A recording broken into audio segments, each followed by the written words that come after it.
Before we go there, yet across the gulf of space, minds that are to our minds as ours are to those of the beasts that perish, intellects vast and cool and unsympathetic, regarded this earth with envious eyes and So now slowly you understand that quote surely now, don't you? drew their plans against us. You see, you don't understand that quote now. The first time you read it, it was like, what the fuck is this?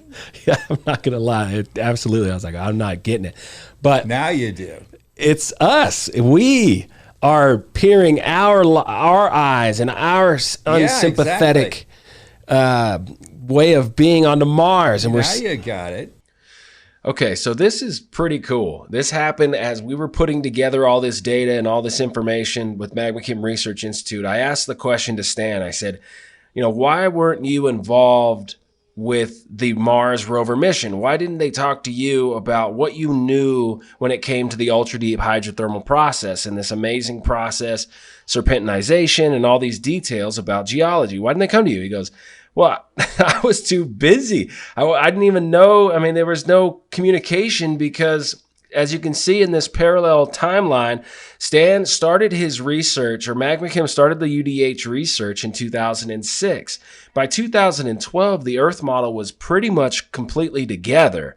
So what's happened is Mars and NASA, JPL, boom, they send this thing. They start collecting this amazing data set from Mars, and they're just year after year compiling data. They got great geologists working it all, putting all the data together. And now this is the first time that Stan is basically catching up to what's been going on Mars geology. Now, the twist to the story is UDH geology is very unfamiliar. On top of that, MagmaChem Research Institute is a very unfamiliar geologic model to a lot of people. So when Stan gets data, it doesn't go through the normal steps or any kind of normal steps. It's very, very unique steps that go into a very, very specific and powerful model about figuring out the process and how these rocks were being made. The ultra deep hydrothermal process, which is being taught October 1st. MagmaChem Research Institute has a webinar series coming out every Thursday, 2 hours. We're going week by week on the whole detailed UDH model. This is the first time it's ever been publicly taught and going through the details, and we can't wait to do that with you. Hope you guys enjoy this this Mars presentation. Thanks. And we're here. We're alive, and we're bringing it. Kerogen found on Mars. New oil generation paradigm today. If anything that gets exciting about Mars to me is the fact that you could potentially go there, drill a well, and find yourself a hydrocarbon deposit. Right near the snake, by the way. Is that where you would go? I'll show you where I go. Okay, hold on. Let's get this done. We're taking some left turns here. Oil play on Mars. All right. How old oil on Mars could have happened and how its formation helps us to better understand oil generation on this planet. This is someone finding kerogen on a meteorite in Africa. On a fracture. Fractured. In a mineralized clast. And what it was a meteorite, and then in the meteorite they had heterolithic breccias. And in the fractures in the clast, on a fracture face, they did all this shit. So you're making the connection that you definitely have kerogen on these meteorites. So kerogen on Mars isn't that hard to believe. Right, but then we're finding it every unit that they've analyzed so far in the Gale crater mudstones. Yeah. And in particular, these are lithologies where they are those laminated things. And when they sent all these guys in there, because this is expensive. They can't do that many of them. The machine doesn't.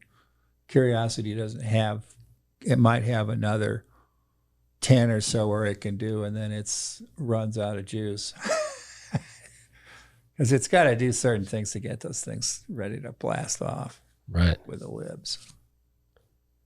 The fact that they've had it up there this long is absolutely way beyond anybody's expectation.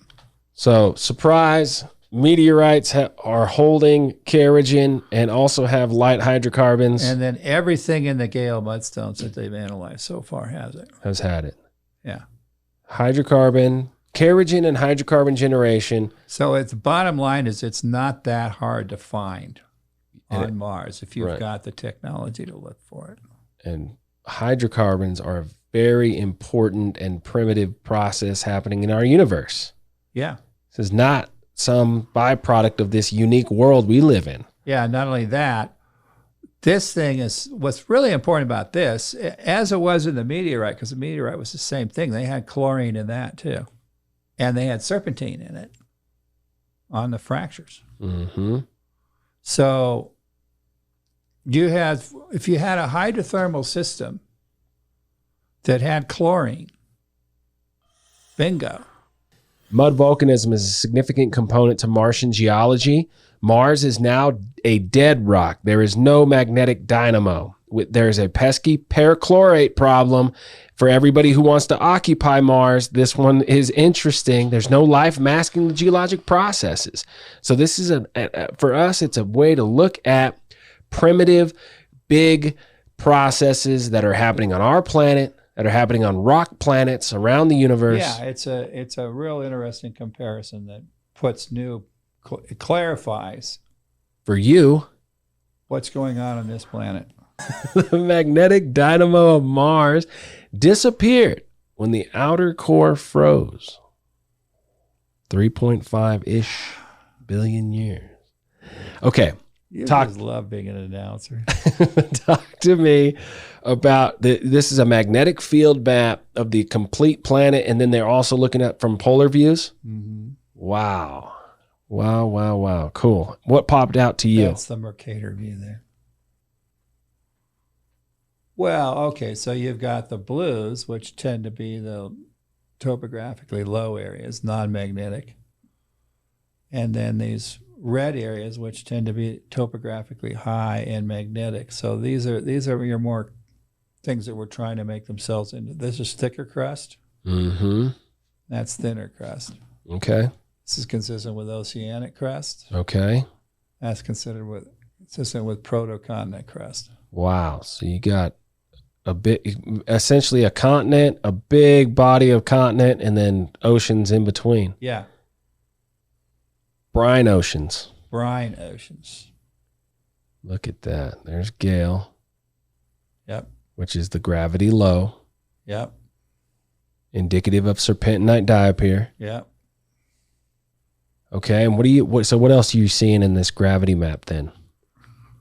Well, it's seeing structure. So, I mean, your cracks of the world is coming like this. Oh, man. Oh, man, Stan. This is one of the coolest things when we started talking about Mars, and you go, oh, Mars got a funky big, wow. Yeah. Just like our plate tectonic equator. For those not familiar with how the plate tectonic equator was constructed, Stan Keith, one of the designers and developers and authors of Cracks of the World, how do you explain simply how the plate tectonic equator made? Well, that was just something that came along at the end of this exercise. I mean, we didn't even have that as a concept until we had the map made. Mm-hmm. But then it was a sort of a easy observation to make, where you had everything north of it except for a few. There's one exception right there, where it's going right slip. But all of these are offsetting, especially this guy. That's a 2,500 kilometer offset. To the left. Yeah, to the left. Bang, everything so. And then that just goes all the way through the planet. And most of these big guys up here, they're all left steps. There's another big left step.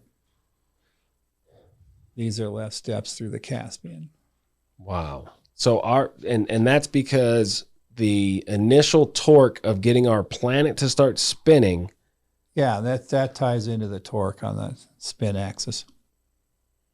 Spin axis introduces a planetary scale torque, which is to its surface fracture system. That would put everything in a left lateral, right lateral divide. Correct. Real quick, I put in Gale. Yeah, and that's a clear left step. Bang, this guy right here. Left shear. And you can see how that thing goes all the way along here. And connect that dot. Gale is sitting right on the contact between continent and brine ocean on Mars. So this shear zone appears to be a structural boundary that was in left shear, just looking at the topographic fabric there. Right. There's a big crack going right over the top of Gale. Here is a geologic map of Mars. So here's that guy.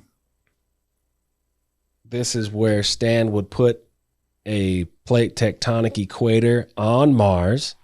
Now, I don't know whether those are in right slip. You drew this but line. I know these are in left slip right there, right near where Gale is. All right, let's talk sedimentary features and keep it in context with what we're talking about here. What are we looking at when we see these Mars photos? A preserved mud mound. 18,000 foot tall? Yeah, it's if you got to put the stratigraphy at the bottom of it together too. So I think the number is about 18,000. Wow. Okay, here's that timing again. 3.7 to 3.8. Mars, so see all these events go into that boundary between the Noachian and the Hesperian. wow. The predicted petroleum system that's on Mars based on the data that we have. I'll go with that. Geologic implications for our planet at the end of the day. So at the end of this, we are going to just sum it up and say it's happening there. The rover's seeing it. The data is coming back. Here are the implications that we can learn from this data. So what are they? That's a good question. We're going to make it up at the end. At the end of the day, you got a hydrogenation process to make oil that doesn't have anything to do with life. That's a big one. Yeah. Origin of oil is a big one. Origin of oil is a big one. Importance of mud volcanism is another one. Right. This process of rocks that are made from kind of an igneous sedimentary integration. It's weird. Yeah, it's what... It's weird. See, mud volcanism on this planet is probably 50% of the so-called sedimentary rocks. And, and it's a really, really interesting question as to whether or not mud volcanism is a sedimentary process or some other kind of process. Right. Because when you say volcano, all of a sudden you're implying some kind of magmatic thing going on. Right. It's coming out of the inner planet. Right. Which it is. But once it breaches, so it's half and half. Right. Till it hits the ground surface, you'd call it an igneous. It's not igneous, so it's not melted rock. Right. It's mud rock. Right. And it ultimately, a lot of that is driven by serpentinization. See, that's what most of mud volcanism is at the end of the day, is it's some kind of drive that goes down to where the serpentines are. And it has to do with the volatiles that are generated as the product of serpentinization, which, everybody on this planet, and for that matter anywhere else, focuses on the serpentine rock, quote unquote, rock product, but not its brine product. And the brine product is the source of the mud product and the mud volcanic product. Right. That's been overlooked. And Mars takes the mask of the plate tectonics, water, and life, among other things, removes that so you can see what's going on with mud volcanism. Wow. Tied to now fairly common occurrences of serpentine on Mars. Wow. So the serpentine mud volcanic rock system is really what we're seeing on Mars that gives us clarification as to what's happening on this planet. And that what's happening on this planet, that particular process, is a lot more important than we've given it credit for. Right.